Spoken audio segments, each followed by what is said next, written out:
आदरणीय व्यासपीठ आणि माझ्या जमलेल्या सर्व रसिक मराठी बांधवांनो, भगिनींनो आणि मातांनो, मी आज भाषण करणार नाहीये, कारण माझं भाषण गुढीपाडव्याला 30 तारखेला इथे आहेच. त्याच्यामुळे मला जे म्हणायचं आहे ते मी 30 तारखेला म्हणेन. पण आज मराठी भाषा दिवस, मराठी भाषा गौरव दिन सरकारने जाहीर केला होता, पण सरकारच्याही लक्षात नव्हतं की हा दिन साजरा करायचा असतो. आणि 2008 साली याची सुरुवात आपण केली, याच शिवतीर्थावरती इथेच सुरुवात केली होती. आणि मग त्याच्यानंतर महाराष्ट्रभर पक्षाने सगळ्या ठिकाणी हे कार्यक्रम राबवायला सुरुवात केली. यावेळेला मला परत कोणीतरी सांगितलं की आपण परत केला पाहिजे, म्हणून यावर्षी देखील परत हा कार्यक्रम आपल्यासमोर करतोय. सर्व लोक इथे मराठी भाषेच्या प्रेमाखातर इकडे आज आलेले आहेत. आज आशाताई आल्या आहेत, त्यांना बरं नसताना देखील त्या आज आल्या आहेत.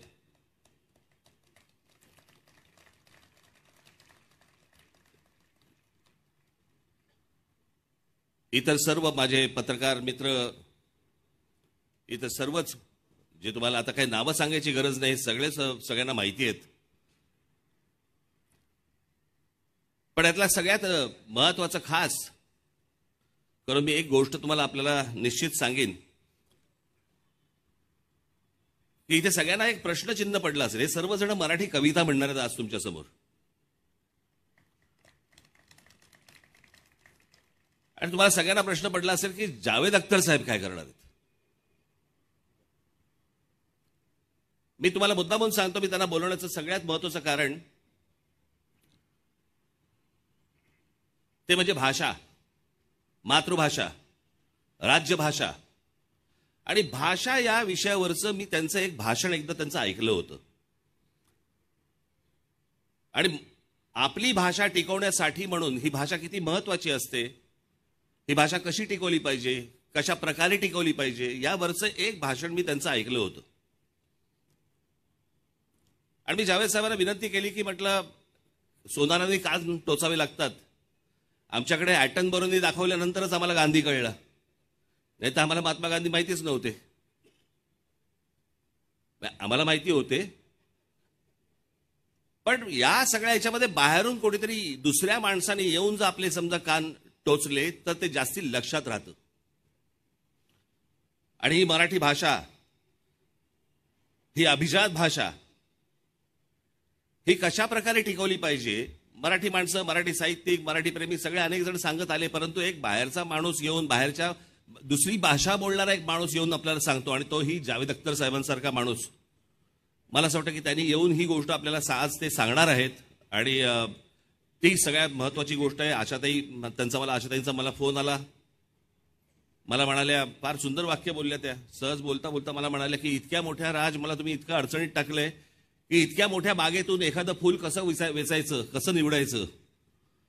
मला इतक्या कविता माहिती आहेत, इतकी गाणी गायलीत मी आजपर्यंत, याच्यानंतर म्हणे मी एखादी कविता कशी काय म्हणायची, काय करायचं. म्हटलं तुम्ही तिथे या तर. आज इथे अनेक जण, जसे अभिजात जोशी जसे आज इथे मराठी प्रेमासाठी म्हणून आज अमेरिकेतनं आलेत, ते सोनालीजी इथे आल्या, त्या हैदराबादमध्ये होत्या, त्या आज तिथून तिथे आल्यात त्यांचं काम असताना. अनेक लोक या फक्त मराठीच्या प्रेमाखातर इकडे आलेत. आणि आपले संपादक आहेत इथे, विजय दर्डा साहेब आहेत, त्याच्यानंतर तुमचे राजू खांडेकर आहेत, पराग करंदीकर साहेब आहेत,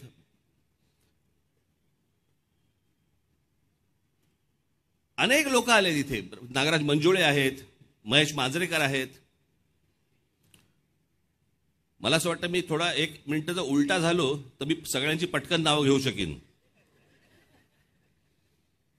पण ही सगळीच मंडळी एका मराठी भाषेच्या प्रेमाखातर आज इकडे आलेली आहेत.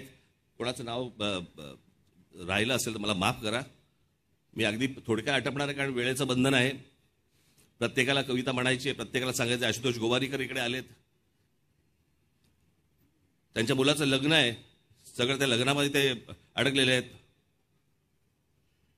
पण ते मराठी भाषा या गोष्टीसाठी आधी लगीन कोंडाण्याचं, मग रायबाचं, तर त्याच्यामुळे त्याच्यानंतर ते कामाला लागतील. ही भाषा टिकवणं, या भाषेसाठी आजपर्यंत पक्ष म्हणून मी माझे सर्व सहकारी अनेक याच्यासाठी आंदोलनं झाली, अनेक गोष्टी आपण टिकवत आल्या, केल्याही अनेक गोष्टी. ते अर्थात त्या काही गोष्टी सांगायचं हे व्यासपीठ नव्हे, पण भाषा ही खूप महत्वाची आहे, कविता ही खूप महत्वाची आहे. येणाऱ्या पुढच्या पिढ्यांनी आपल्या जुन्या कवींनी काय काय लिहून ठेवलेलं आहे. ते म्हणतात ना, जो न देखे रवी वो देखे कवी. या कवींनी काय काय गोष्टी मांडून ठेवलेल्या आहेत.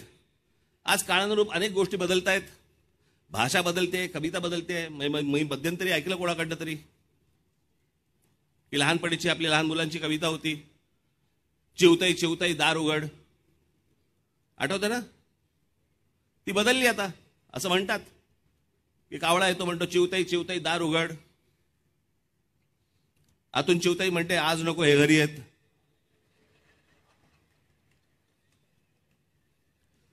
कविता बदलली आता, काय करणार त्याला आपण. आत्ताच्या काळातली चिवताई आहे ती.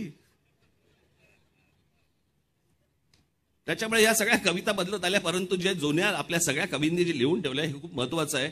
आणि जे खरं तर मला सर्व कवी इथे मराठीतले आणता आले असते, पण कवींच्या तोंडून कविता ऐकण्यापेक्षा ज्यांनी कधी कविता फारसं म्हणायच्या भानगडीत पडले नाहीत अशी जर लोक कविता म्हणायला लागली तर ते जास्ती करून ऐकावं असं वाटतं. आणि म्हणून हे सगळे आज तारे सितारे इथे सगळे जमीपर आलेले आहेत. मी सर्वांचे मनापासून मी आभार मानतो की आज आपण सगळेजण इकडे आलात.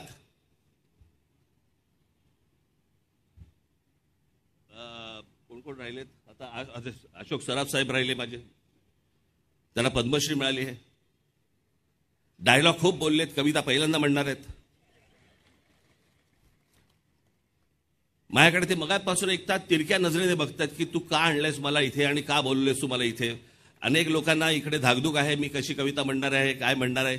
परंतु मला असं वाटतं की ही सगळी लोक ज्यांच्याकडे लोक अगदी ज्यांना आयडॉल म्हणून बघतात, अशा लोकांनी ज्यावेळेला येऊन कविता म्हटल्या तर ते मला असं वाटतं पुढच्या पिढीसाठी खूप महत्वाचं आणि उपयुक्त ठरेल.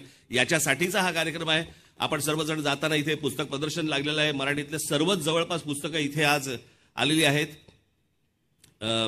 समोर आपल्या समोर ठेवलेली आहेत. सगळे मराठी लोक आपापल्या मुलांना घेऊन मुलींना घेऊन इथे प्रदर्शनाला पण येतील अशी एक आशा अपेक्षा ठेवतो. आज या सर्व कार्यक्रमाला आपण सर्वजण आलात, आपण त्याबद्दल मी आपल्या सर्वांचे मी आभार मानतो. इथे सर्व जे माझे सहकारी आहेत त्यांचेही आभार मानतो की त्यांनी जे अहोरात्र कष्ट घेऊन या सगळ्या गोष्टी उभ्या केल्या. आमच्या नवीन नवीन बातम्या पाहण्यासाठी आजच आमच्या आस्था टाइम्स न्यूज चॅनलला YouTube वर सबस्क्राइब करा आणि बेल आयकॉन प्रेस करा.